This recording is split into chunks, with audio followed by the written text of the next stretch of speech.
بسم اللہ الرحمن الرحیم، ایاک نعبد و ایاک نستعین۔ میں آج اپنے ان سارے پاکستانیوں کا شکریہ ادا کرنا چاہتا ہوں کہ جو آج سڑکوں پہ نکلے، جنہوں نے مظاہرے کیے، پروٹیسٹ کیا، ایک الیکشن کمیشنر کے ایک جانبدار فیصلے، ایک سازش کا حصہ بن کے، ایک مافیا کا حصہ بن کے اس نے جو فیصلہ کیا آج، اور جس کی وجہ سے میری قوم سڑکوں پہ نکلی، میں سب کا شکریہ ادا کرنا چاہتا ہوں۔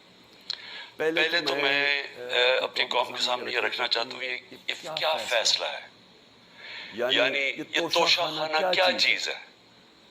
توشہ خانہ وہ ہے کہ جب ملک کا پرائم منسٹر، اس کے وزیر، اس کے آرمی چیف، ان کو جب پریزنٹس ملتے ہیں، جب وہ اقتدار میں ہوتے ہیں، تو جب ان کو تحفے ملتے ہیں، تو یہ جو سارے تحفے ہیں یہ جاتے ہیں توشہ خانہ کے اندر۔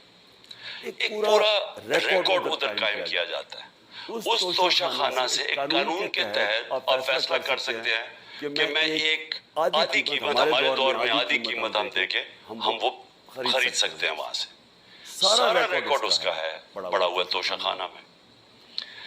تو یہ جو کیس اس نے کیا ہے، یہ جو کیس کے اوپر فیصلہ دیا ہے، میں آپ ساری قوم کے سامنے اب یہ کہنا چاہتا ہوں کہ جب بھی، اور انشاءاللہ ہم اب جا رہے ہیں عدالت میں، میں آج سب کے سامنے کہنا چاہتا ہوں کہ یہ عدالت کے اندر کیس جائے گا اور اس میں ایک چیز غیر قانونی نہیں نکلے گی، کیونکہ سارا ریکارڈ اویلیبل ہے۔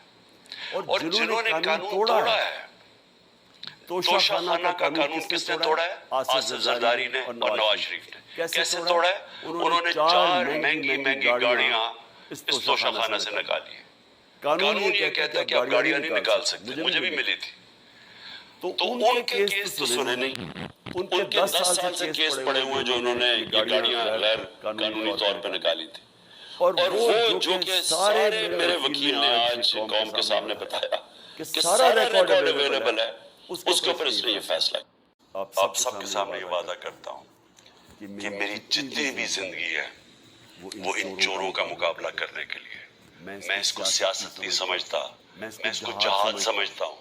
یہ جو مافیا بیٹھا ہوا ہے، جس کا یہ حصہ ہے یہ الیکشن کمشنر، میں جب تک زندہ ہوں میں ان کا مقابلہ کروں گا۔ میں اپنے سارے آج جو پروٹیسٹرز بیٹھے ہیں، میں آپ سب کو آج پہلے تو شکریہ ادا کرتا ہوں۔ اب میں کہتا ہوں کہ اب آپ پروٹیسٹ ختم کر دیں، آج آپ پروٹیسٹ اب ختم کر دیں، کیونکہ لوگ اس وقت مشکل میں ہیں اور میں نہیں چاہتا کہ میری قوم مشکل میں ہو۔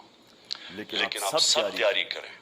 میں نے کہا تھا مہینے کے اینڈ میں لانگ مارچ کروں گا، اب میں پوری طرح انشاءاللہ اس ملک کی تاریخ کی یہ سب سے بڑا پروٹیسٹ ہوگا، اور یہ صرف لانگ مارچ پہ ختم نہیں ہوگا، یہ میری حقیقی آزادی کی تحریک چلتی رہے گی جب تک اس ملک کے اندر قانون کی بالادستی قائم نہیں ہوگی۔